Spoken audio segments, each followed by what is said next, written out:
मैं प्रांशी राठौर और आप देख रहे हैं नेक्स्ट 9 न्यूज। पूरे ही देश भर में ऐसे कई राज्य हैं जो राजनीति की दुनिया में चर्चा का विषय बने हुए हैं, जहां एक तरफ महाराष्ट्र में काफी ज्यादा सियासत गरमाती हुई दिखाई दे रही है। लाउड स्पीकर और हनुमान चालीसा को लेकर घमासान अब भी जारी है। वहीं राजस्थान राज्य, गुजरात राज्य भी चर्चा का विषय बने हुए हैं आने वाले विधानसभा चुनाव को लेकर। गुजरात में इसी साल विधानसभा चुनाव होने को जा रहे हैं और राजस्थान के विधानसभा चुनाव साल 2023 में होने वाले हैं। अब कुछ महीने ही बाकी रह गए हैं। ऐसे में देखा जाए तो कांग्रेस पार्टी कई मुश्किलों का सामना कर रही है। जिस कांग्रेस पार्टी ने 5 राज्यों में करारी हार का सामना किया, अब वह कांग्रेस पार्टी आगामी 4 राज्यों के विधानसभा चुनाव और लोकसभा चुनाव को लेकर कई बड़ी अनाउंसमेंट कर चुकी है। राजस्थान के उदयपुर में चिंतन शिविर किया गया। 3 दिवसीय चिंतन शिविर में कई अहम फैसले सुनाए गए और वहीं दूसरी ही तरफ राहुल गांधी, प्रियंका गांधी वाड्रा को लेकर मांग की गई, पैरवी की गई कि उन्हें अब अध्यक्ष पद दिया जाना चाहिए। फिलहाल देखा जाए तो वक्त के साथ पता चलेगा आखिरकार किसे ये पद सौंपा जाएगा, किसे ये जिम्मेदारी मिलेगी। लेकिन दूसरी ही तरफ अब कांग्रेस की तरफ से बड़ी खबर आ चुकी है। अंदरूनी सूत्रों के मुताबिक दावा किया जा रहा है कि उत्तर प्रदेश के विधानसभा चुनाव में हार का सामना करने के बाद कांग्रेस की हालत वहां पर काफी ज्यादा बुरी है और अब वहां पर 2 दिवसीय चिंतन शिविर रखा गया है। प्रियंका गांधी वाड्रा प्रदेश के नए अध्यक्ष की नियुक्ति को लेकर जल्द ही फैसला सुना सकती हैं। लेकिन बात की जाए यहाँ पर सचिन पायलट और अशोक गहलोत को लेकर। अशोक गहलोत जो अब इस वक्त आलोचनाओं का सामना कर रहे हैं। राजस्थान में जिस तरीके से करौली और जोधपुर में हिंसा देखने को मिली, यहाँ पर बेरोजगारी और रोजगार को लेकर जिस तरीके से जनता मांग कर रही है, इन हालातों को देखते हुए अब राजस्थान में सोशल मीडिया पर जिस तरीके से अब लोगों ने मांग कर दी है कि अब राजस्थान मांगे मोदी सरकार। हम ऐसा इसलिए कह रहे हैं क्योंकि बीजेपी ने हाल ही में अनाउंसमेंट कर दी। बीजेपी के राष्ट्रीय अध्यक्ष जेपी नड्डा कार्य समिति बैठक में अनाउंसमेंट कर दिए अपने उम्मीदवार को लेकर। आखिरकार यहाँ पर मोदी के चेहरे पर चुनाव लड़ा जा सकता है, ऐसे दावे किए जा रहे हैं। लेकिन दूसरी ही तरफ यहाँ पर अशोक गहलोत की मुश्किलें, जहां एक तरफ सचिन पायलट के चलते बढ़ रही थी, बीजेपी के चलते भी उनकी मुश्किलें कई हद तक आगे बढ़ गई हैं। कई नेता हैं जो उनके खिलाफ उतर आए हैं। हम आपको बताएंगे यहाँ पर इस रिपोर्ट के जरिए कि आखिरकार किस तरीके से अब बीजेपी के एक नेता ने उन पर निशाना साध दिया है।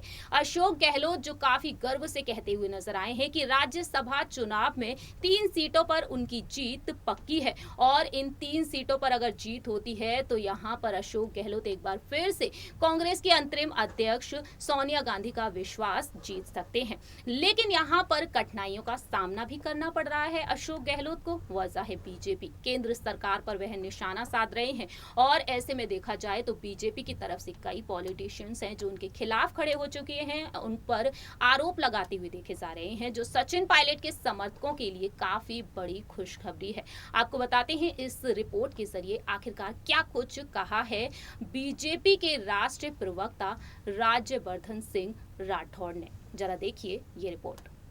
पूरे ही देश भर में राजस्थान राज्य की राजनीति चर्चा का विषय बनी हुई है।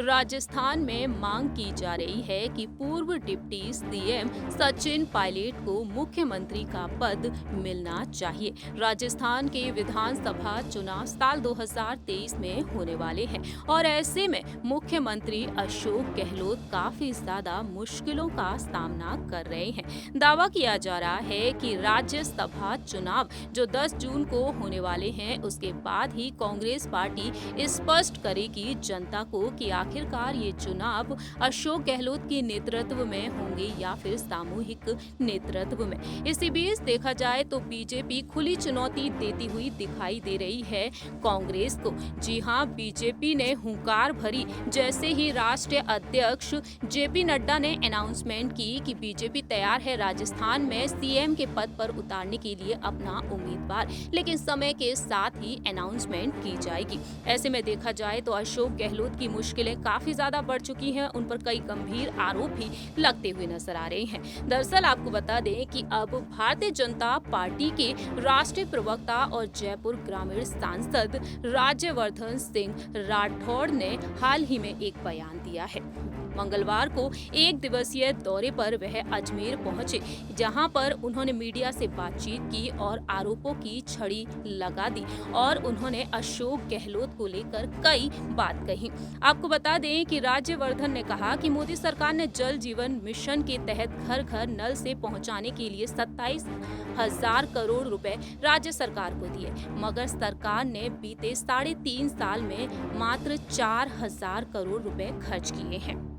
इतना ही नहीं, उन्होंने कहा कि बीजेपी के पिछले शासनकाल में ईस्टर्न कैनल प्रोजेक्ट की तैयारी की गई थी। भारतीय जनता पार्टी 13 जिलों को पानी पिलाने के लिए तैयार रही। अगर 3.5 साल में राज्य सरकार पर इस पर योजना पर ध्यान देती तो अब तक काम पूरा हो सकता था।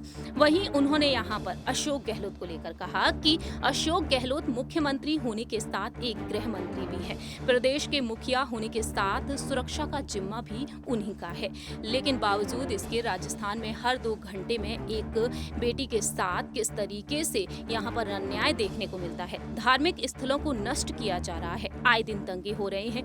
हालात प्रदेश में पहले कभी नहीं हुए थे। राजस्थान पुलिस नेटवर्क जनता की सुरक्षा को छोड़कर पॉलिटिकल इंटेलिजेंस का काम कर रहा है। कांग्रेस के विधायक क्या कुछ सोच रहे हैं, कांग्रेस के मंत्री किससे बात कर रहे हैं, पूरी पुलिस का इंटेलिजेंस यही काम कर रहा है। यही वजह है कि प्रदेश की सुरक्षा बिगड़ती जा रही है और अपराधों को रोकने में प्रदेश की पुलिस नाकाम रही है।